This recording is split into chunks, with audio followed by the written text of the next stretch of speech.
वेदांतातील ग्रंथ श्रवण करण्यासाठी आमच्या चॅनलला सबस्क्राईब करा व बेल आयकॉन दाबायला विसरू नका. ग्रंथाचं अध्ययन करायचं असेल तर त्या ग्रंथकर्त्याचं चरित्र ज्ञात पाहिजे.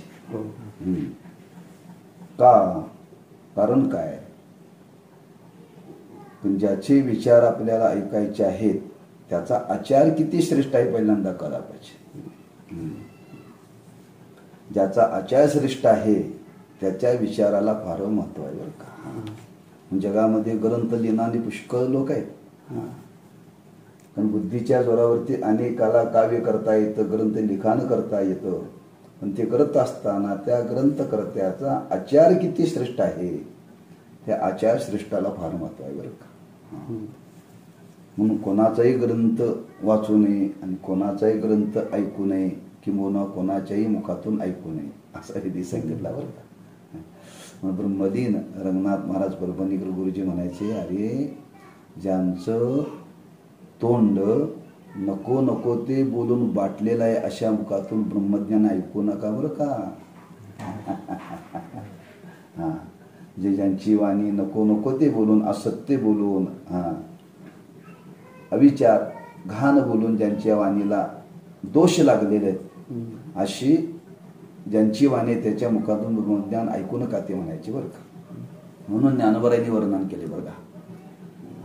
रिकामे तोंड करू गेले बडबड गीता ऐशे गोड आतुडले. रिकामे तोंड म्हणजे ज्याच्या जीवनामध्ये महाराज म्हणतात आमच्या जीवनामध्ये रिकामं म्हणजे आमच्या जीवनात एक भरलेलं तोंड आणि एक रिकामं तोंड असे दोन तोंड सांगितले बरं का. ज्याच्या वाणीमध्ये नको नको ते दोष आहेत ते भरलेलं तोंड, आणि ज्याच्या वाणीत एकही दोष नाही अशी ज्याची वाणी शुद्ध आहे त्या शुद्ध वाणीला रिकामं तोंड म्हटलेलं आहे बरं का. म्हणजे त्या सांगणाऱ्या ग्रंथकर्त्याच्या आचाराला विचाराचं महत्व कधी प्राप्त होतं त्याचा आचार त्या मानाचा असेल तर. म्हणून त्या ग्रंथकर्त्याचं चरित्र काय आहे थोडंसं अवलोकन केलं पाहिजे. म्हणून या ठिकाणी प्रथमतः ज्यांनी हा ग्रंथ लिहिला पंडित निश्चलदासजी म्हणून एक थोर साधूने गेले, त्या साधूचं चरित्र प्रथमतः सांगितलेलं आहे. जीवनमुक्त ब्रह्मनिष्ठ पुरुषाचे जीवनचरित्र प्रकाशरूप असून सर्व मुमुक्षूंना अनुकरणीय असते. इतिहास पुराणामध्ये जी चरित्रे वर्णन केलेली असतात त्याचा हेतू इतकाच की त्या महान पुरुषाच्या चरित्राप्रमाणे कोणीतरी अनुकरण करणारा निघो. म्हणून पहिलं वाक्य त्यांनी फार सुंदर वापरले. जीवनमुक्त ब्रह्मनिष्ठ पुरुषाचे जीवनचरित्र प्रकाशरूप असून सर्व मुमुक्षूंना अनुकरणीय असते. ज्या पुरुषाचं वर्णन केलं तो पुरुष म्हणजे सामान्य जीवनमुक्त ब्रह्मनिष्ठ अशा पुरुषाचं जीवन प्रकाशरूप आहे. प्रकाशरूप आहे म्हणजे प्रकाश आपल्याला काय दाखवतो? तुम्ही गाडीमध्ये बसलाय, गाडीमध्ये बसल्यानंतर आता तुम्हाला रस्त्यानं अंधारात जायचं आहे. गाडी रस्ता दाखवते का त्या गाडीचा बल्ब प्रकाश रस्ता दाखवतात? जे त्या गाडीच्या दिव्याच्या प्रकाशामध्ये तुम्ही प्रवास करताय तसं या थोर पुरुषाच्या जीवनाच्या चरित्ररूपी प्रकाशामध्ये मुमुक्षूची वाटचाल घडावी. मुमुक्षूची वाटचाल घडावी. प्रकाशरूप म्हणजे त्यांच्या जीवनातून आपल्याला जगण्याची दिशा मिळते. म्हणून निळोबारांनी वर्णन केले, मार्ग दावूनी गेले आधी दयानिधी संतते तेनेची पंते चालो जाता न पडे गुंता कोटे काही. त्याने जो मार्ग दाखवला त्या मार्गाने चालावं. तसं संतांचं चरित्र म्हणजे त्या थोर पुरुषाचं चरित्र म्हणजे प्रकाशरूप आहे, म्हणजे आपल्याला योग्य मार्ग दाखवणार आहे.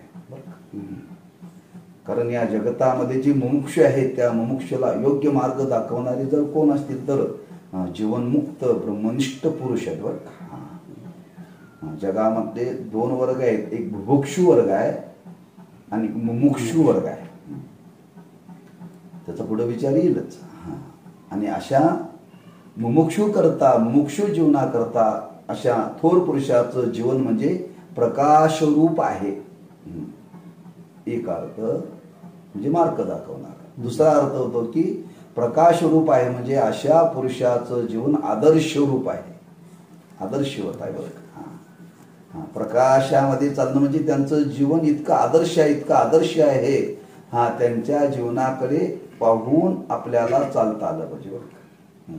चालता आलं पाहिजे आणि ते चालण्यासारखं त्यांचं जीवन आहे. म्हणून शास्त्रामध्ये हा विचारच मांडलेला आहे. सिद्धस्य लक्षणम साधकस्य साधनम. सिद्ध पुरुषाचे लक्षण नामसिद्ध पुरुषाचं जीवन म्हणजे साधकाच्या जीवनातलं ते साधन आहे. थोर पुरुषाचं जीवन, साधू पुरुषाचं जीवन म्हणजे सिद्ध पुरुषाचं जीवन. त्याचं लक्षणाचा, त्याच्या चरित्राचा विचार करावा का आमच्या तुमच्या जीवनातलं ते साधन आहे. आमच्या तुमच्या जीवनातलं ते साधन आहे. नंतर नाथ महाराजांनी वर्णन केले, साधूच्या जीवनामध्ये जो राहून त्यांचं अनुकरण करून त्यांची सेवा करणं हेच त्याच्या जीवनातलं साधन आहे. तिची साधती साधने तुटती भवाची बंधने, हरिप्राप्तीशी उपाय धरावे संतांचे ते पाय. बरं का. तेने साधती साधने तुटती भवाची बंधने, संतावीन प्राप्ती नाही ऐशे वेद देती वाही, एका जनार्दनी संत पूर्ण करीती मनोरथ. म्हणून आदर्शवत म्हणजे प्रकाशरूप म्हणजे आमच्या तुमच्या जीवनाला दिशा देणारं, आमच्या तुमच्या जीवनाला घडवणारं, योग्य मार्गदर्शन करणारं असं त्या साधूचं जीवन आहे. म्हणून मुमुक्षुना अनुकरणीय असे आहे. अनुकरण कोणाचं करावं?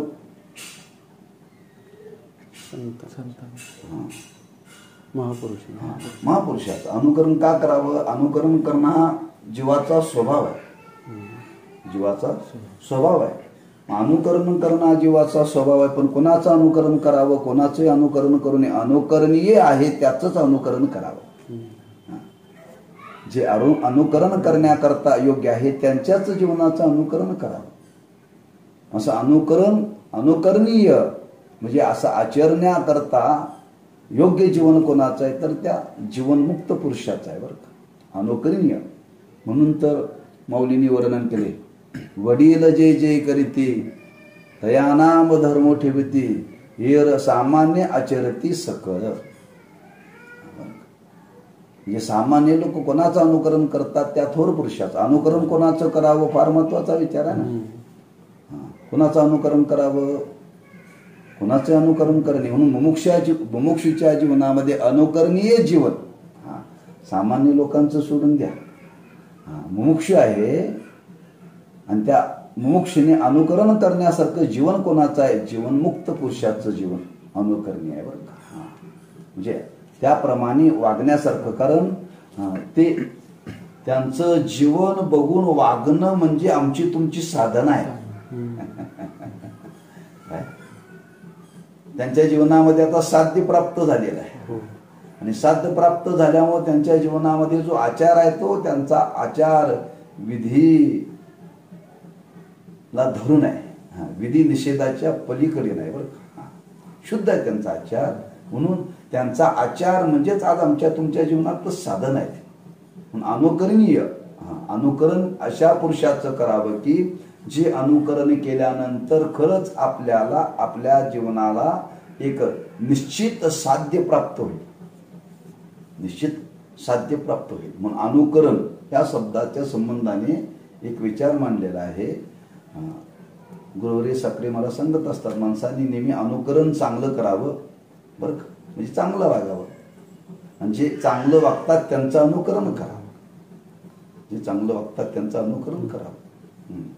म्हणून मोठी मंडळी जे वागतात ते बघून लहान मुलं वागतात बरं का.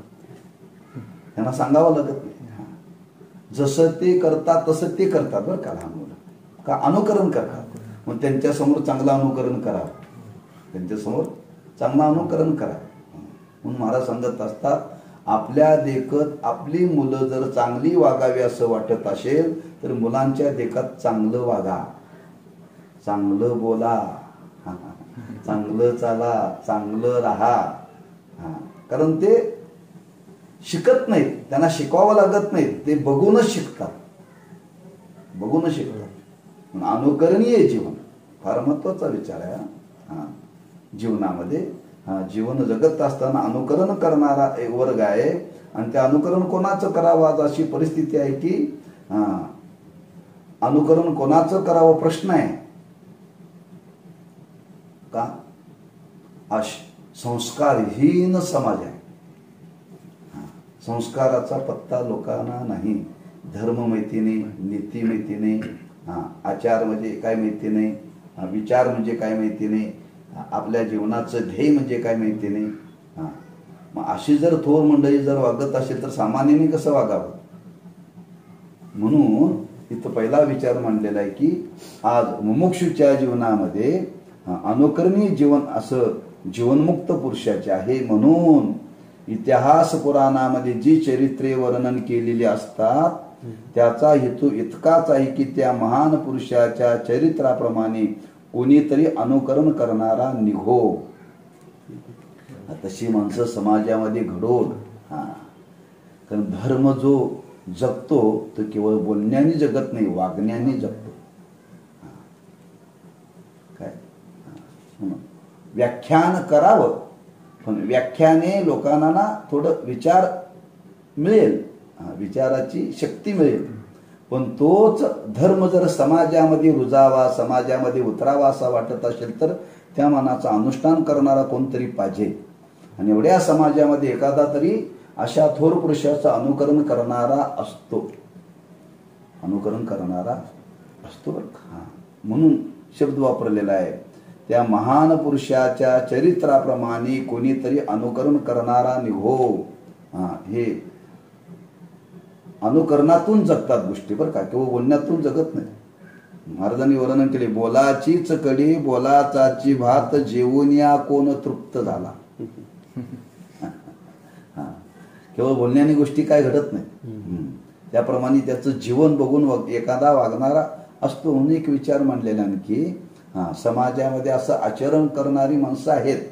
हे जसं वर्णन केलंय तसं समाजामध्ये आपण मांडत असताना, बोलत असताना चांगले विचार मांडले पाहिजेत का. या समाजामध्ये एखादा तरी मुमुक्षू असतो. फापट पसारा सांगण्यापेक्षा त्या 1000 लोकांमध्ये एखादा मुमुक्षू असेल आणि त्या मुमुक्षूने जर आपला विचार स्वीकारला तर एका बाजूला एक मुमुक्षू आणि एका बाजूला 1000 लोक सारखं आहे. म्हणून समाजामध्ये बोलत आलो म्हणतात यांना काय कळतंय, काही सांगितलं तर काय हरकत आहे नाही. एखादा याच्यामध्ये मुमुक्षू असण्याची शक्यता आहे. तसं समाजामध्ये अशा पुरुषाचं अनुकरण करणारा एखादा असू शकतो, एखादा तो अनुकरण करणारा निर्माण झाला पाहिजे त्याच्यामध्ये. म्हणून आजपर्यंत इतिहास पुराण याच्यामध्ये थोर पुरुषाची चरित्र सांगितलेली आहेत. लक्षात ठेवा, थोर पुरुषाची चरित्र सांगितलेली आहेत. म्हणून तुकोबारायांनी वर्णन केलेलं आहे, तैशे संत जगी क्रिया करुनी दाविती अंगी. म्हणजे संतांचं जे चरित्र आहे ते अनुकरण प्रिय आहे. म्हणून आजही इतिहासामध्ये अशा पुरुषांची चरित्र सांगितलेली आहेत, पुराणामध्ये आहेत. म्हणून अशा चरित्राचा एक विचार सांगत असताना आणखी वर्णन केलेलं आहे. चारित्र्यातून चारित्र्य निर्माण होतं, चारित्र्यातून चारित्र्य निर्माण होतं. चारित्र्यातून चारित्र्य निर्माण होतं, पण चारित्र्यवान संपन्न तसा पाहिजे ना. म्हणून आपल्याला समाजामध्ये चारित्र्यवान जर माणसं निर्माण व्हावी असं वाटत असेल तर त्यांच्या समोर ज्यांचं चारित्र्य चांगलं आहे अशांचं वर्णन करावं. म्हणजे चारित्र्यातून चारित्र्य संपन्न माणसं घडतील म्हणून तर वर्णन केलं. संतांचंच का वर्णन करावं. चारित्र्य संपन्न, चारित्र्य संपन्न त्यांचं जीवन आहे. आणि त्यांच्या वर्णनातून समाजामध्ये काही माणसं निर्माण व्हावीत याच्याकरता संतांच्या चरित्राचं वर्णन करावं. पण वर्णनामध्ये 2 गोष्टी सांगितल्या. वर्णाविती थोरी एका विठ्ठलाची कीर्ती मानवाची सांगू नये. वर्णन करायचं क्षेत्र एक देवाचं वर्णन करावं आणि वर्णन करायचं क्षेत्र एक संतांचं वर्णन करावं असं वर्णनाच्या बाबतीत सांगितलेलं आहे. म्हणून चारित्र्य संपन्न पुरुषाचं वर्णन का करावं, कशा करता वर्णन करावं जर कोणी विचारलं तर त्याचं एवढंच कारण आहे, समाजामध्ये चारित्र्य संपन्न माणसं निर्माण व्हावी. चारित्र्य संपन्न माणसं निर्माण व्हावी. आज आपण त्या क्षेत्रामध्ये जातो. आता तुम्ही गेले, तुम्हाला बोलवलं व्याख्यान द्या मला, कशा करता तुमचा जो विचार आहे, तुमचा जो व्यवसाय आहे त्या व्यवसायाविषयी विचार व्याख्यान द्या. का? तुमचा विचार ऐकून एखादा यामध्ये तो सहभागी झाला पाहिजे. याच्यातून तो सहभागी झाला पाहिजे, म्हणजे ग्राहक वाढले पाहिजे. ग्राहक वाढण्याकरता आपल्याला ते सांगावं लागतं कधी. त्या क्षेत्रात तो विचार मांडलेला आहे. तसं आचार जीवनामध्ये आचार संपन्न चारित्र्य संपन्न आज माणसं निर्माण होण्याकरता संतांच्या चारित्र्याचा विचार मांडलेला आहे. असं चारित्र्य संपन्न ज्यांचं चरित्र जीवन आहे असं आज अशी माणसं समाजामध्ये निर्माण झाली पाहिजेत. आणि ती निर्माण होण्याकरता आजपर्यंत इतिहास आणि पुराणामध्ये अशा चरित्राचा विचार मांडलेला आहे बरं का. म्हणून त्या महान पुरुषाच्या चारित्र्याप्रमाणे कोणीतरी अनुकरण करणारा निघो असा एक विचार मांडून असं चरित्र ज्यांचं आहे, अनुकरणीय आहे असं कोणाचं आहे, ज्यांनी या ग्रंथीला त्यांचं वर्णन या ग्रंथातून करतात, त्यांचं चरित्र सांगतात. विचारसागर आणि वृत्तीप्रभाकर 2 शास्त्रसंमत आणि अत्यंत उपकारक ग्रंथाचे करते पंडित निश्चलदासजी यांचा जन्म पंजाब प्रांतात संवत 1849 श्रावण वद्य अष्टमी रोजी जाट जातीमध्ये झाला. म्हणजे क्षत्रिय वर्गातील ज्या अनेक जाती त्याच्यातली पोट जात म्हणजे जाट जात सांगितलं. म्हणजे मराठा जाती सांगितल्या क्षत्रिय, त्याच्यातल्या पोट जाती पुष्कळ आहेत. त्या पोट जातीतली एक जात आहे, त्या जातीमध्ये झाला. म्हणजे त्यांचा जन्म होऊन आज 161 वर्षे झाली. म्हणजे कधी ग्रंथ लिहिताना लिहिली आता जास्त आहे.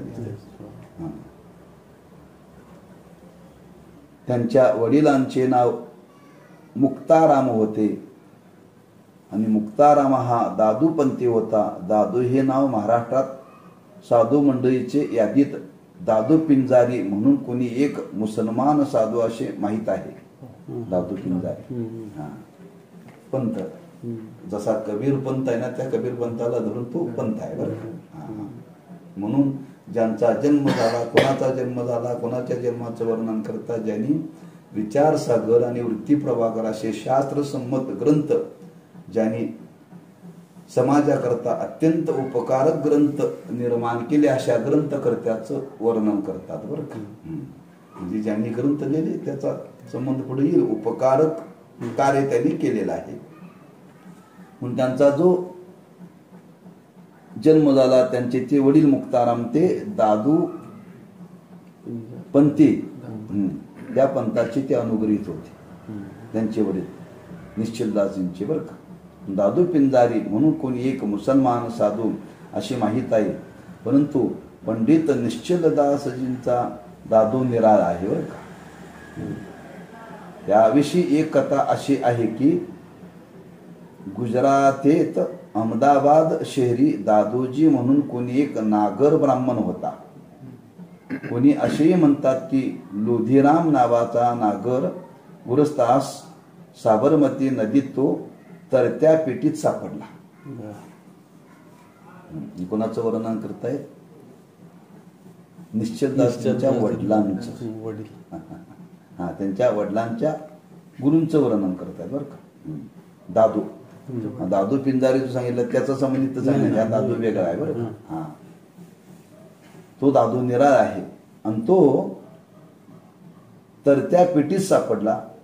त्याच्या नैसर्गिक उच्च संस्काराची अभिव्यक्ती होऊन तो उत्तम कवी व भगवत भक्त झाला. म्हणजे त्याचं वर्णन करताना असं वर्णन केलं की तो नदीमध्ये कोणीतरी त्याला सोडलं होतं पिटीमध्ये आणि तो सापडला. त्याची बुद्धी, त्याचे विचार एवढे उत्तम होते, एवढे उच्च कोटीचे होते, त्याचे संस्कारही उच्च कोटीचे होते. परिणाम त्या उच्च संस्काराची अभिव्यक्ती उत्तम कवी आणि भगवत भक्त झाला. ज्या अर्थी तो उत्तम कवी झाला, भगवत भक्त झाला, त्या अर्थी त्याचे उच्च संस्कार, त्याचे संस्कार चांगले होते, अशी संगती सांगितले बरं का. आता ते पिटीत वाहत आलेलं मूल कुठल्या जातीचं आहे, कोण आहे, काय कळणार आहे का. पण तोच लहानाचा मोठा होऊन त्यांनी काही जीवनामध्ये अशी कवित्व केलं, अशी भक्ती केली, अशी कवित्व करण्याची शक्ती त्याच्या जीवनामध्ये होती, अशी भगवत भक्ती होती.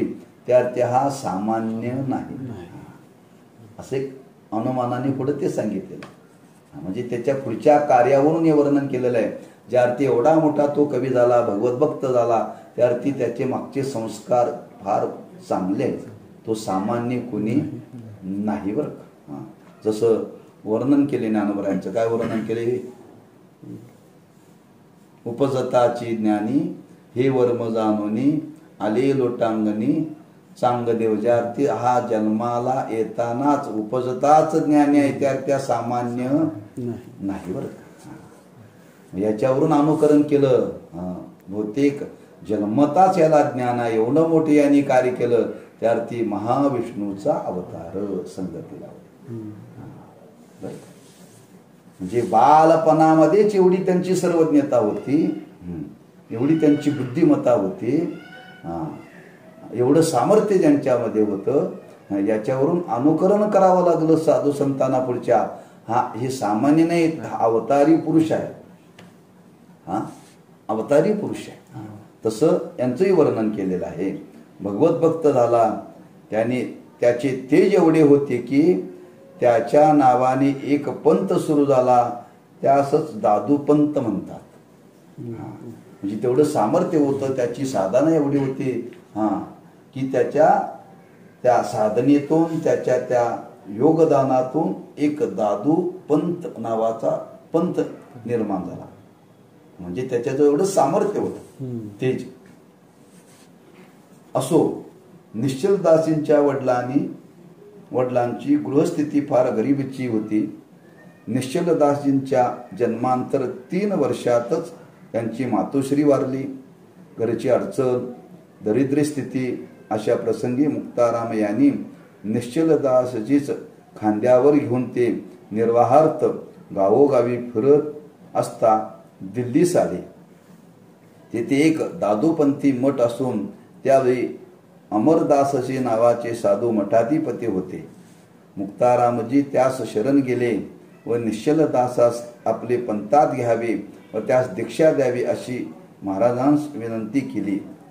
त्याप्रमाणे महंतांनी त्यास दीक्षा देऊन आपले पंथात घेतले व तेथे त्यांच्या विद्याभ्यास सुरू झाला.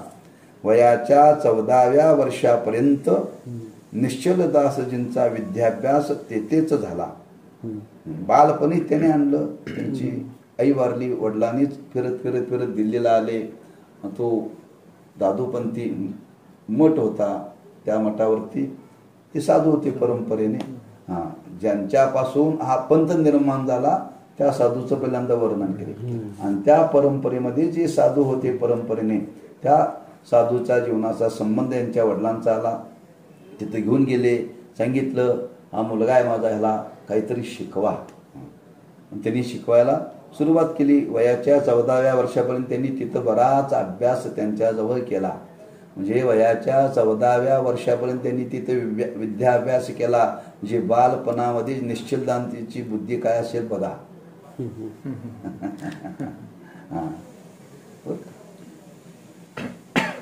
सुरू झाला वयाच्या 14व्या वर्षापर्यंत निश्चलदासींचा विद्याभ्यास तेथेच झाला. पंडितजींना विद्याभ्यासाची स्वाभाविक प्रबुल वृत्ती इतकी होती की त्यांना जर कोणी दूरदर्शी पुरुषांनी पाहिले असते तर त्यांना विद्यानिधीचा संगम करून द्यावा असेच वाटले असते. ज्यांनी ज्यांच्या जो विद्याभ्यास केला, इतक्या वयामध्ये त्यांनी ती विद्या ग्रहण केली, त्यांना आश्चर्य वाटलं. हा सामान्य दिसत नाही बरं का, याची बुद्धिमत्ता फार आहे. ह्याला घडवावं, ह्याला सांगावं सगळं शास्त्र, असं सांगणाऱ्याला वाटावं. सांगणाऱ्याला वाटावं म्हणून एवढी त्यांची ती त्या काळातली अवस्था होती. दूरदृष्टी पुरुषांनी जर पाहिले असते तर, थोर अभ्यासी ज्ञानी पुरुषांनी त्यांच्याकडे जर पाहिलं, खरंच हा पुढं चालून सामान्य होणार नाही, विशेष व्यक्तिमत्व याच्या ठिकाणी निर्माण होईल, असं त्यांच्या बुद्धीच्या ठिकाणी सामर्थ्य होतं. म्हणून त्यांना विद्यानिधीचा संगम करून द्यावा असेच वाटले असते कोणालाही. त्याच संधीत पंडितजींच्या गावचे स्वरूपानंद नावाच्या परमहंसाची गाठ दिल्लीस पडली. त्या दोघांचे परस्परावर प्रेम होऊन असा विचार ठरला की विद्येच्या मुख्य स्थानी गेल्याशिवाय अन्यत्र विद्याप्राप्ती दुर्लभ आहे. विद्येचे मुख्य स्थान काशीपुरी असून तेथे अनेक दया सिंधू जीवनमुक्त पुरुष लोकांना सन्मार्गात प्रेरणा करीत असणारे आहेत. त्या ठिकाणी जाणे इष्ट आहे असे ठरून ते उभयता काशीस गेले. एक त्यांच्याच गावातले स्वरूपानंद एक त्यांना पाठी भेटले. दोघांचे मनामध्ये इच्छा निर्माण झाली, खरंच जर विद्या आपल्याला आणखी जर मिळवायची असेल तर विद्येचं माहेर म्हणजे काशी, आपण काशीला जावं, हेच योग्य आहे असं समजून दोघे काशीला निघाले. तेथे गेल्यावर निश्चलदासजींना असे दिसून आले की अन्यस्थळी आपल्यास जे लोक मोठे पंडित समजतात ते काशीतील मूर्खाच्या योग्यतेची नसतात. काय त्यांनी लिहिलेलं वाक्य आहे. निश्चलदासींच्या असे दिसून आले की अन्यस्थळी आपल्याला जे लोक मोठे पंडित समजतात, आपल्याला जे गावामध्ये पंडित म्हणतात, या पंडिताला काशीमध्ये मूर्ख म्हणतात. इतर ठिकाणी जी पंडितत्व आपल्याला जे लोक म्हणतात पंडित आहेत, ते आमचे पंडित आहेत बरं का, म्हणजे फार ज्ञानी आहेत, फार विद्वान आहेत. म्हणजे अन्य स्थळातले काशीच्या ठिकाणचे सोडून नाम जिथं विद्येचं माहेर नाही असे अन्य ठिकाणी अभ्यास करणारे त्या लोकांना पंडित आज म्हटलं जातं. असा पंडित काशीमध्ये सुद्धा मूर्ख ठरतो. हे लक्षात आलं तिथे गेल्यावर लक्षात आलं. निश्चलदासजींची दिल्लीत त्यांच्या अल्पवयातून साधूमध्ये गणना होत होती. म्हणून लोक मोठे पंडित समजतात ते काशीतील मूर्खाच्या योग्यतेचे नसतात. निश्चलदासजींची दिल्लीत त्यांच्या अल्पवयातच साधूमध्ये गणना होत होती. बुद्धिमान पुरुषा स्वतःची न्यूनता समजणे हे अभ्युदयाचे लक्षण आहे बरं का. आपल्या जीवनामध्ये काय गुण आहे हे समजलं पाहिजे माणसाला. आणि हे जर समजलं आणि तो न्यूनपणा जर काढला तर समजावा आपल्या जीवनाचा या खराच अभ्युदय आहे, जी प्रगती आहे. आपलं कमीपणा माणसाने झाकून ठेवू नये. जर आपल्या जीवनाचा विकास व्हावा असं वाटत असेल तर, आपल्या जीवनाची प्रगती व्हावी असं वाटत असेल कोणतंही क्षेत्र असो बरं का, जिथं आपलं अज्ञान आहे ते माणसांनी अज्ञान प्रगट करावं. त्यात बुद्धिवान माणसांनी तरी करावं, झाकून ठेवणे. आणि जर त्याला ते त्यावेळेला सुचलं तर समजावं त्याच्या अभ्युदयाची वेळ आहे बरं का, त्याच्या प्रगतीची, त्याच्या भाग्याची ती वेळ आहे असं समजावं. हे अभ्युदयाचे लक्षण आहे. पंडितजी प्रथम काशीतील प्रसिद्ध विद्वान विशुद्धानंद यांच्याकडे जाऊ लागले. तेथील मंडळींच्या परिचयावरून त्यांच्या असे लक्षात आले की आपणा शास्त्र श्रवण करण्याचाही अधिकार नाही, मग अध्ययन करणे तर दूरच. ते थोर साधूकडे जावी अध्ययन करण्याकरता गेले. तिथे गेल्यानंतर त्यांच्या लक्षात आपला अधिकार कमी पडतो. हे कोण वर्णन करतंय? निश्चलदासजी सांगतायत. त्या एका साधूकडे अध्ययना गेल्यानंतर त्याच्या लक्षात आलं, हा एवढा मोठा सौदा आहे, आपला इथं अधिकार कमी पडतो बरं का. त्यांना जाणीव झाली त्याची, आपणा शास्त्र श्रवण करण्याचा अधिकार नाही, मग अध्ययन करणे तर दूरच.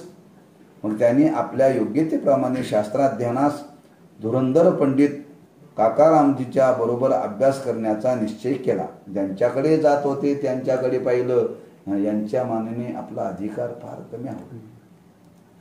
यांच्याकडे शिकायचं असेल तर आपण अधिकाराची पूर्तता करून यांच्याकडे यायला पाहिजे असं त्यांच्या लक्षात येऊन त्यांनी आपला अधिकार वाढवण्याकरता त्या काकाजींच्या बरोबर अभ्यास करण्याचा निश्चय केला. काकाराम पंडित म्हणजे श्री शंकरानंद कृत आत्मपुराणातील टीकाकार होय बर का. निश्चलदासजींचा शास्त्राभ्यासाचा निश्चय आणि उत्साह विलक्षण होता. काकारामजीच्या शिष्याबरोबर कोश व्याकरणादी साधन ग्रंथाच्या अभ्यासास आरंभ केला. साधन ग्रंथ अधीन झाल्यावर साध्यशास्त्राच्या अभ्यासास आरंभ केला. जो विद्यार्थी आपल्या श्रमाचे चीज करीत असे वाटते त्यावर गुरुजी प्रसन्न स्वाभाविकच असतात. त्यांनी दोन ग्रंथ सांगितले, काही साधन ग्रंथ आणि काही साध्य ग्रंथ. व्याकरण ते जे ग्रंथ आहेत ते साधन ग्रंथ आहेत बरं का. आणि हे विचारसागर, ज्ञानेश्वरी, भागवत, तुकाराम महाराजांची गाथा हे साध्य ग्रंथ आहे.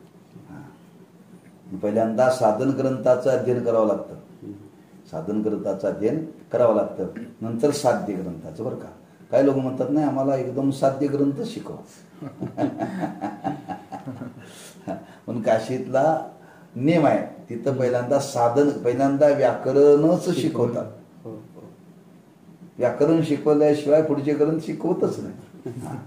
का तर सगळे ग्रंथ संस्कृत आहेत आणि त्या संस्कृत ग्रंथात जर प्रवेश व्हायचा असेल तर व्याकरण शिकावं लागतं. व्याकरणाचं अध्ययन करावं लागतं पहिलं 6 महिने वर्ष. मग ते साधन ग्रंथ आहे बरं का. हिने साधन ग्रंथाचा अभ्यास केला आणि साध्य ग्रंथाचा त्यात प्रभू झाल्यानंतर त्या शिकवणारा वाटला हा सामान्य नाही बरं का, याची फार बुद्धिमत्ता आहे, आपण याला अधिक शिकवावं. म्हणून शिकवणाऱ्याला त्याच्याविषयी एक प्रसन्नता निर्माण होते. म्हणून अभ्यासास आरंभ केला. जो विद्यार्थी आपल्या श्रमाचे चीज करीत असे वाटते त्यावर गुरूंची प्रसन्नता स्वाभाविकच असते. काकारामजींनी पंडितजीस विद्याभ्यास करण्याविषयी वारंवार उत्तेजन दिले. काकारामजीचे येथे 6 शास्त्राचा अभ्यास करणारे पुष्कळ विद्यार्थी विशेष भावाने राहत होते. निश्चलदासजींची धारणा शक्ती उत्कृष्ट असल्यामुळे आणि गुरूंचा प्रसाद असल्यामुळे निश्चलदासजी मध्ये विद्येचा प्रभाव चांगलाच झाला व न्यायशास्त्राचा अभ्यास पंडितजींनी दामोदर शास्त्र्यांच्या जवळ केला. अनेक विद्यार्थी होते पण त्यांची बुद्धिमत्ता अधिकच पाहून त्यांनी त्या ग्रंथामध्ये अभ्यास चांगला केला. अभ्यास चांगला करून त्यांनी गुरुप्रसादही त्यांना प्राप्त झाला. असं करत त्यांनी जवळजवळ 6 शास्त्राचा अभ्यास केला आणि त्यांनी त्याच्या पुढचा न्यायशास्त्राचा अभ्यास पंडितजी दामोदर शास्त्र्यांच्या जवळ केला. जे एवढं ज्यांनी अध्ययन केलं अनेकांच्या जवळ त्यांनी अध्ययन केलं बरं का. त्याच्या पुढचा टप्प्याटप्प्याने आणि त्यांना तसे प्राप्त होत गेले. ज्याला शिकायची इच्छा आहे त्याला ते प्राप्त होताच, पण शिकणाऱ्याची इच्छा तेवढी दुर्दम्य पाहिजे. काशीत पंडित लोकांच्या सभा वारंवार भरून शास्त्रीय विषयात वादविवाद होत असल्या सभा पाहण्याकरता पंडितजी नेहमी जात असत. पण ते काशी क्षेत्रच तिथं अनेक पंडितांच्या सभा नेहमी व्हायच्या. प्रत्येक पंडिताला वाटायचं मी पंडित आहे. मग ते व्याख्यानावरून त्याची पंडितता सिद्ध व्हायची. अशा अनेक पंडित सभा व्हायच्या. तिथं निश्चलदासजी जायचे बरं का, नेहमी जात असत. एके प्रसंगी एका कठीण विषयावर वादविवाद चालू असता कोणाकडूनही त्याचे समाधान होईना. तेव्हा पंडितजींनी विनंती करून बोलण्याची परवानगी घेतली आणि सर्व पंडितांचे योग्य समाधान केले. त्यामुळे त्रयस्थ पंडित फार आश्चर्यचकित झाले. त्या सभेला गेले, काही निर्णय होईना. ते म्हणजे मला बोलायला थोडीशी मुभा देता का विनंती केली. त्यांना काय पंडित म्हणून बोलवलं नव्हतं, पण पंडितांची सभा पाहण्याकरता गेले होते आणि परिणाम हे बोलले आणि यांनीच सभा जिंकली. योग्य समाधान केले. त्यामुळे त्रयस्थ पंडित फार आश्चर्य, की बाकीचे पंडित सगळे आश्चर्य करू लागले बरं का. आणि त्यामुळे काकारामजीची ही कीर्ती फार वाढली. स्वशिष्याच्या कीर्तीचा महिमा असा वाढल्यावर गुरूंच्या थोरीची सीमा कोण करेल. म्हणजे शिष्यावरून त्यांच्या गुरूंचाही महिमा वाढला. म्हणजे शिष्य जर एवढा आहे तर याचा गुरु कसा असेल असं बोललं जातं. कोण क्षमा करील. परमार्थ दृष्ट्या निश्चलदास फार भाग्यवान होते. त्यांना जितकी विद्या शिकायची अशी इच्छा होती ती सर्व ईश्वरानुग्रहाने अनुकूल साधने मिळून परिपूर्ण झाली. भाग्यवान होते. जे मला शिकायचं, हे मला शिकायचं आहे, सगळं त्यांना ते त्याप्रमाणे प्राप्त होत गेलं. सगळी अनुकूलता तशी निर्माण होत गेली. पुण्यपुंज परिपाक फलोन्मुख झाल्याखेरीज कोणाशी सत्य समागम प्राप्त होत नाही. आपल्या जो पुण्याचं गाठोडं पाहिजे, आणि ते पुण्याचं गाठोडं असल्याशिवाय ते फलोन्मुख व्हावं लागतं, आणि ते फलोन्मुख झाल्याशिवाय सत्समागम प्राप्त होत नाही. भाग्याचा उदय ते हे जोडी संत पाय. तुकोबारांनी वर्णन केले. उदयले भाग्याता अवघी चिंता वारली. म्हणजे संत समागम कधी करतो, आपल्याजवळ ते पुण्यपुंज असावं आणि ते फलोन्मुख व्हावं. आणि फलोन्मुख झालं तर त्याला सत्संग प्राप्त होतो. कोणासही तसा तो होत नाही. प्रथम सद्बुद्धी होणे हेच परमभाग्याचे चिन्ह आहे. सद्बुद्धी म्हणजे सद्मार्गाला जाण्याची इच्छा. आपण काहीतरी चांगलं घ्यावं, आपण चांगलं काहीतरी शिकावं, काहीतरी चांगलं शिकावं, चांगल्याच्या संगतीत जावं, अशी बुद्धी निर्माण होणं हेच भाग्याचं लक्षण आहे. म्हणून तर तुकोबारांनी वर्णन केले. दुर्बुद्धी ते मना कदा नको नारायणा, आता मजा शेगरी तुझे पाय चित्ती देवा. नाही, सद्बुद्धी निर्माण झाली तरी दुर्बुद्धी तरी निर्माण होऊ देऊ नकोस. म्हणून सद्बुद्धी होणे एक परमभाग्याचे चिन्ह आहे. काशीवास करून पंडितजी विद्या विभूषित झाले. विद्येसंबंधी असा प्रकार आहे की जो विद्यार्थी अनेक प्रयत्नांनी विद्यारूप खाणीच्या तळाचा ठाव घेण्याकरता जसा जसा खोल खोदीत जाईल त्याप्रमाणे तो उत्तम पदार्थाचा संचय करतो. तो जसा जसा अभ्यास करेल तसा तसा खोल जाईल तसं त्याला अधिक अधिक अधिक मिळतं.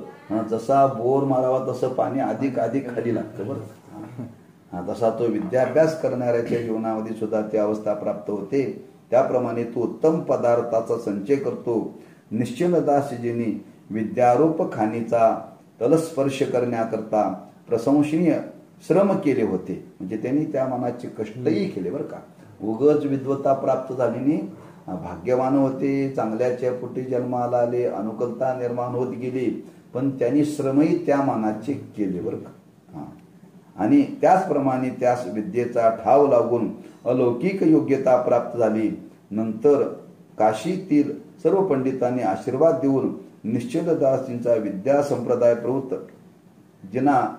संप्रदाय प्रवृत्त करण्याविषयी अनुज्ञा दिली. त्यांची ही योग्यता पाहून सर्वांनी सांगितलं, तुमचं खरंच अलौकिक सामर्थ्य आहे बुद्धीच्या ठिकाणी, तुम्ही एवढी विद्या प्राप्ती केली, आता ही विद्या तुम्ही जगाला वाटा. कोणी दिल्या अनुज्ञा? काशीतल्या पंडितांनी, सामान्याने नव्हे. त्या सर्व पंडितांनी त्यांचं पांडित्य जाणलं आणि सर्वांनी आशीर्वाद दिला, ही विद्या तुम्ही आता समाजाला पोच करा, तुम्ही विद्यार्थी घडवा, अशी अनुज्ञा दिली. आणि त्याप्रमाणे त्यांनी देशांतरात विद्या संप्रदाय सुरू केला. त्याप्रमाणे त्यांनी विद्याधन लोकाला वाटण्याकरता ते प्रवृत्त झाले. अनेक शिष्य, अनेक विद्यार्थी त्यांच्याकडे येऊ लागले.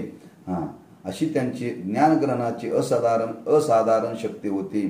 तशीच ज्ञानदानाचीही असाधारण शक्ती होती.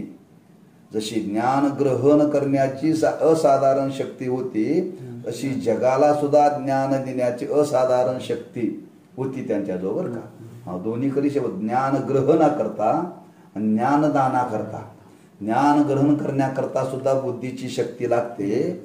तसं आपल्याकडे जे ज्ञान आहे ते समाजाला देण्याकरता सुद्धा तशी बुद्धी लागते. बऱ्याच लोकांच्याकडे ज्ञान आहे पण ते जगाला देता येत नाही. ज्ञानदान करण्याची योग्यता नाही. हे दोन्ही गोष्टी त्यांच्या जीवनामध्ये साध्य झाल्या. जसं ज्ञान ग्रहणाची असाधारण शक्ती त्यांच्या जीवनामध्ये होती, तशी ज्ञानदानाची असाधारण शक्ती होती. जरी त्यांनी 6 शास्त्राचा अभ्यास पूर्ण केला होता तरी त्यांची अत्यंत प्रीती परमपुरुषार्थ प्राप्त करून देणाऱ्या वेदांत शास्त्रावर होती. त्यांनी अनेक ग्रंथाचे अध्ययन केलं, पण त्यांची जी अधिक प्रीती होती, ज्या ग्रंथाचं अध्ययन केल्यानंतर परमपुरुषार्थ प्राप्त होतो अशा वेदांत शास्त्रावर त्यांचं प्रेम अधिक होतं. बरं, पंडितजींचं अत्यंत प्रीती परमपुरुषार्थ प्राप्त करून देण्या वेदांत शास्त्रावर होती. त्यामुळे ते शिष्यांना नित्य प्रातःकाली वेदांताचाच पाठ सांगत असत. प्रातः कालामध्ये ते विद्यार्थ्यांना वेदांत शास्त्राचाच पाठ सांगत असत आणि समयानुसार इतर शास्त्र सांगत असत, बरं का. पण प्रातः कालामध्ये वेदांत शास्त्राचंच चिंतन आधी करायचे, नंतर काही ग्रंथ त्याला शिकवायचे, अनेक शास्त्र सांगायचे.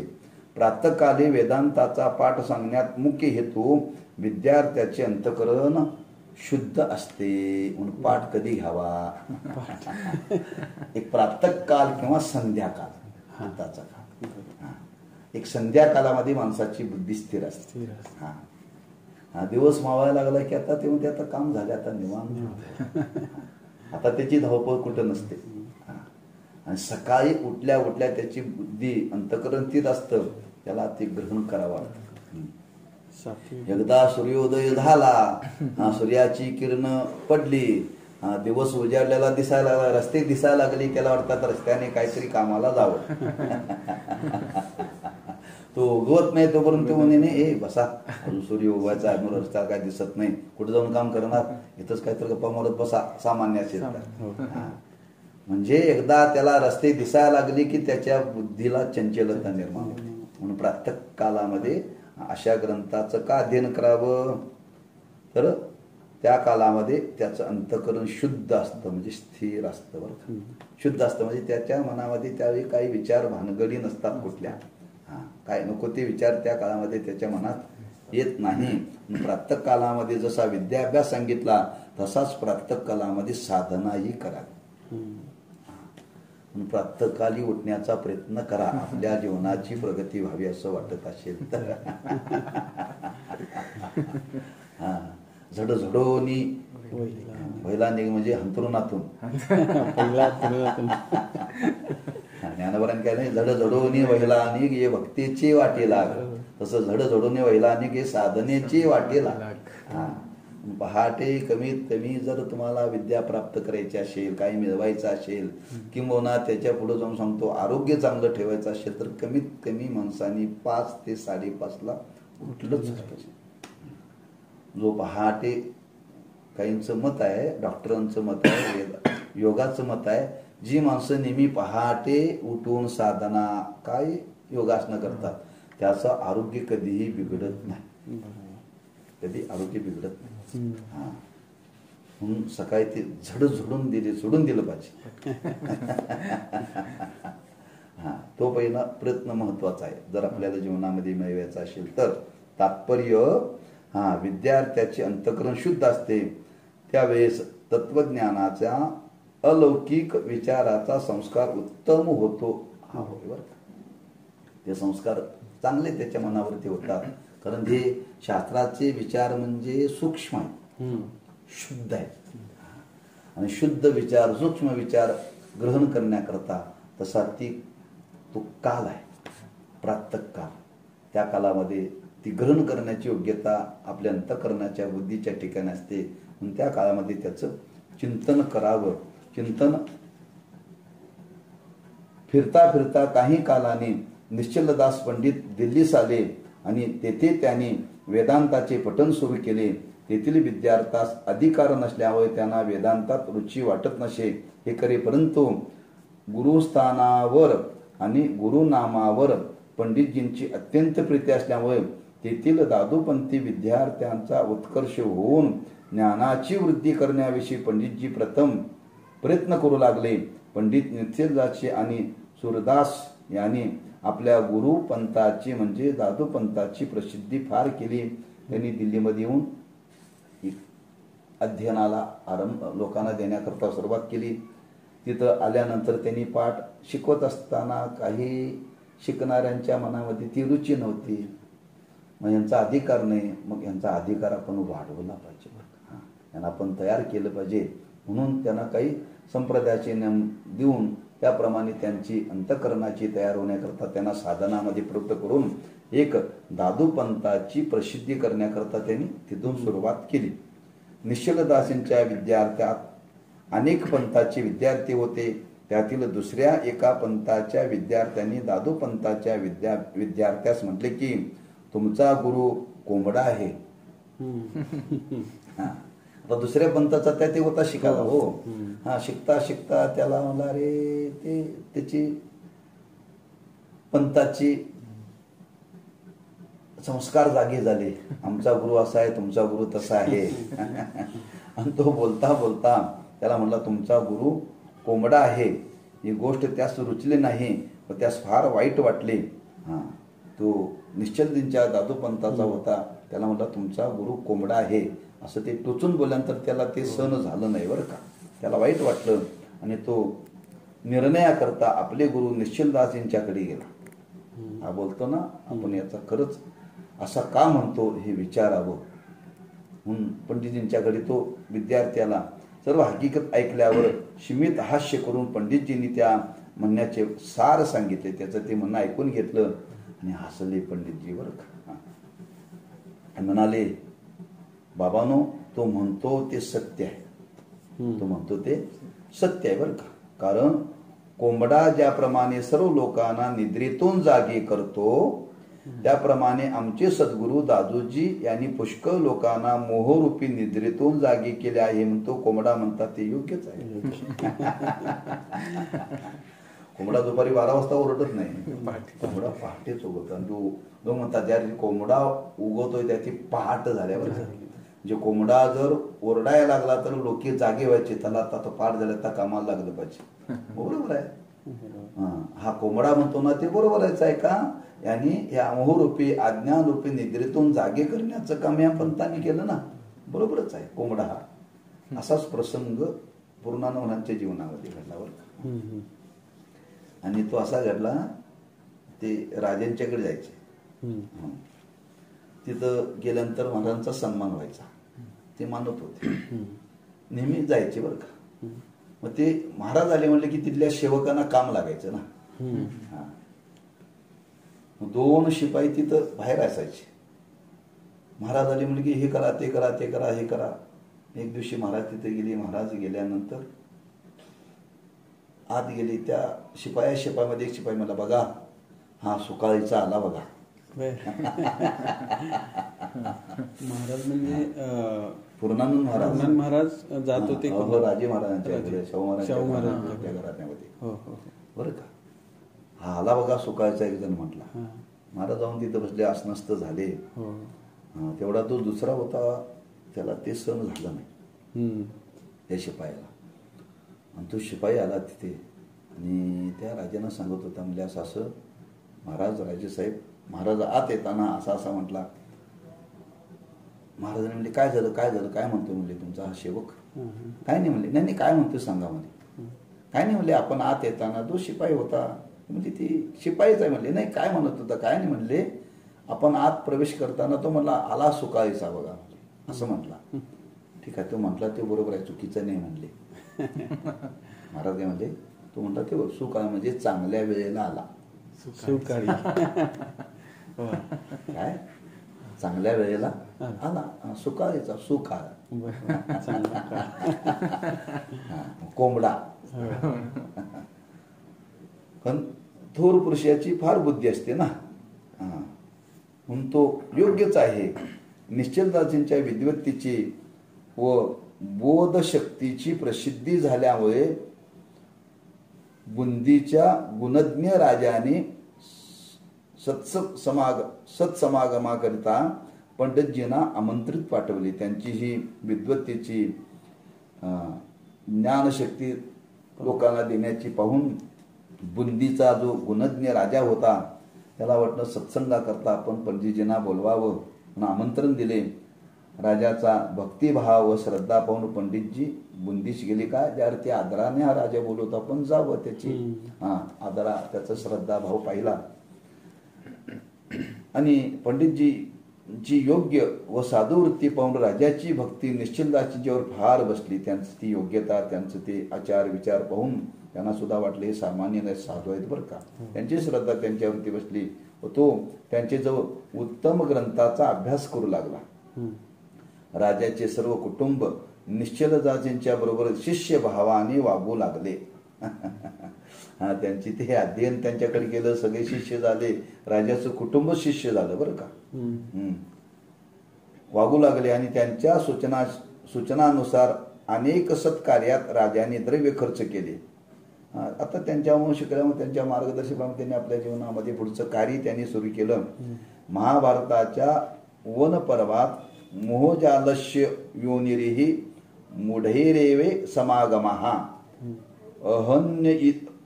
अहनि धर्मस्य योनिहि साधू समागमः असे म्हटले आहे बरं का. महाभारतामध्ये श्लोक आलेला आहे, तिथं साधूचं महत्व सांगितलेलं आहे.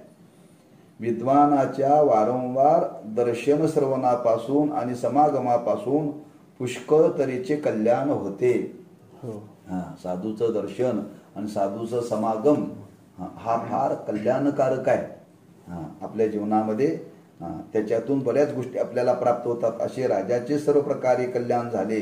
पंडित निश्चलदासींच्या सूचनेवरून राजा बुंदीत देशांतरातील पंडितांच्या सभा बोलवू लागला. देशांतरातील पंडितांचा फार आदर सत्कार करून त्यांची संभावना चांगली करीत आहे. संत संगतीने राजाचीही योग्यता इतकी वाढली होती की आता त्यांच्या सानिध्यात गेल्यानंतर सांगितलं पंडितजींनी आपण आता त्यालाही विद्वत्ता प्राप्त झाली. त्याला वाटतं अनेक थोर साधूंना इथं बोलून आपण काही सभा घ्याव्यात. त्यातून राजाचंही मोठेपण प्रसिद्धीला आलं बरं का.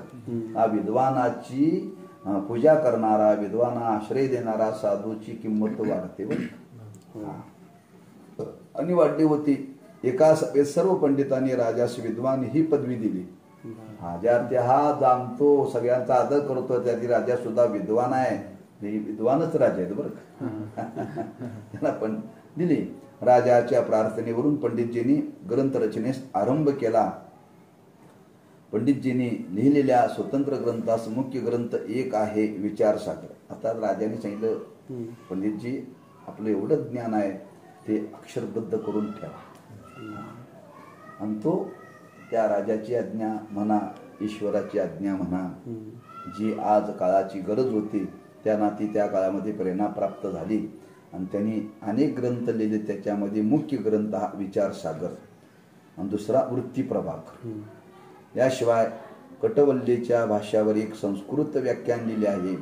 निश्चलदासींच्या समकालीन केवलाश्रम म्हणून साधू होते ते ईशावाशावरही पंडितजींनी टीका केली आहे असे म्हणत असत. वैदिक शास्त्रावरही त्यांचा एक ग्रंथ आहे असे म्हणतात. विद्यार्जनात पंडितजींनी एकंदर 27 लक्ष संस्कृत श्लोकाचा संग्रह केला होता. 27 लाख. विद्यार्जनात म्हणजे विद्या प्राप्त करत असताना त्यांनी एकंदर 27 लक्ष संस्कृत श्लोकाचा संग्रह केला होता. आणि तो संग्रह अद्यापि किहडोली गावात निश्चलदास म्हणजे गुरुद्वार म्हणून आहे त्यात असल्याचे समजते. जिथं ज्यांनी वास्तव्य केलं तिथं ते संग्रह आहे असं म्हणतात. विचारसागर ग्रंथ संवत 1905 या चातुर्माशात म्हणजे इसवी सन 1848 मध्ये झाला. त्यातील प्रकार या ग्रंथात स्पष्ट आहेत, म्हणून त्यासंबंधी जास्त लिहिण्याचे कारण नाही. दुसरा ग्रंथ वृत्ती प्रभाकरा होय, त्यासे वृत्तीचे प्रमाणादी कारण अप्रमादी भेद स्वरूप, त्याचप्रमाणे व्यवहाराची व मोक्षाची सिद्धी हे फल या 3 पदार्थाचे निरूपण आहे. यावरून असा सिद्धांत होतो की महावाक्याचा वृत्तीरूप प्रमाज्ञानापासून विषयसहित अप्रमारूप बंधाची निवृत्ती आणि परमानंद प्राप्ती हाच मोक्ष आहे. जो मोक्ष जीवनामध्ये प्राप्त करायचा तो मोक्ष प्राप्त करून देण्याचं सामर्थ्य या ग्रंथामध्ये आहे. असे हे ग्रंथ विशेष रूपाने आहे त्या मोक्षाचं स्वरूप सांगितलेलं आहे. हा विचार पुढं येणारच आहे, मग आपण इथं विस्तार करत नाही. आता मीमांसा, न्याय, वैशेषिक, सांख्य योगादी शास्त्रातील अनेक सिद्धांत ग्रंथाकडून उपयुक्त भाग घेऊन विचारोपयोगी अनेक पदार्थ, त्याचप्रमाणे विचारोपयोगी अनेक प्रसंगाचा या ग्रंथात संग्रह केला आहे. अशा उत्कृष्ट संग्रहाचा ग्रंथ फार दुर्लभ आहे. म्हणजे हा विचारसागर निर्माण करण्याकरता मीमांसा, न्याय, वैशेषिक, सांख्य योगादी शास्त्रातील अनेक सिद्धांत ग्रंथातून अनेक त्यांनी दाखले घेऊन अनेक त्यातला सार भाग घेऊन हा ग्रंथ निर्माण केला बरं का. शारद आज मोक्षच्या जीवनामध्ये अतिशय उपयुक्त आहे असे विचार जवळजवळ त्यांनी एकत्र करून हा ग्रंथ निर्माण केलेला आहे. अशा ग्रंथावरून पंडित निश्चलदास यांची शास्त्रीय योग्यता किती आहे हे दिसून येते. वृत्ती प्रभाकर हा ग्रंथ बुद्धिकोटात संवत 1916 मध्ये इसवी सन 1859 मध्ये झाला. निश्चलदासजींना पाहिलेले लोक असं सांगतात की त्यांचे शरीर कृश असून चेहरा लांबट गोल होता. त्यांनी पंचकेश धारण केले होते. त्याचप्रमाणे शरीरात ज्वराची नेहमी पीडा असे. राजा, रंक, पंडित किंवा आज्ञ इत्यादी सर्व जीवावर त्यांचा समभाव होता. शिष्यवर्ग जवळ पुष्कळ असताही स्वातंत्र्य प्रीतीने देहोपयोगी सर्व क्रिया ते स्वतःच करीत असत. कमरेत फक्त एकच वस्त्र गुंडाळून नेहमी ग्रंथचिंतन करीत असत. अशा रीतीने प्रारब्ध वशेष भोग संपवून दिल्लीत गुरुस्थानी संवत 1919 श्रावणवद्य 30 रोजी माध्यान्नोत्तर शरीर ठेवून ब्रह्मरूप झाले. त्यावेळी त्यांचे वय 70 वर्षाचे होते. असं त्यांनी या ग्रंथाची रचना करून जीवन कसे जगले, अतिशय वैराग्यशील जीवन त्यांनी संग्रह केला नाही. कोणावरती अवलंबून राहिले नाही. शिष्यवर्ग सगळे होते पण स्वतःच करायचे. जेवढं खाण्या लागतं जगण्याकरता तेवढंच करायचे. त्यामुळे त्यांचं शरीर कृश होतं बरं का. अतिशय कृश. जसं पूर्णानंदांचं शरीर अगदी असं कृश आहे. कारण साधना करण्याकरता ही माणसं रात्रंदिवस प्रयत्न करतात आणि त्या प्रयत्नाचा परिणाम की तिथं मेद वाढत नाही बरं का. ते शरीरावरती जास्त प्रेम करत नाही. आपण शरीरावरती जास्त प्रेम केल्यामुळे ते शरीर जरा सुस्त होते ना. म्हणून ती महात्मी ती साधना करण्याकरता कष्टाने जीवनामध्ये करतात. या पद्धतीने आपलं जीवन त्यांनी व्यतीत करून आपल्या जीवनाचा शेवट केला. असं एकंदर त्यांच्या जीवनाचं अवलोकन त्या पुरुषाचं केलेलं आहे. कानाच्या ज्या ग्रंथाचं आपण आपल्याला अध्ययन करायचं आहे त्या पुरुषाचं जीवन किती श्रेष्ठ आहे.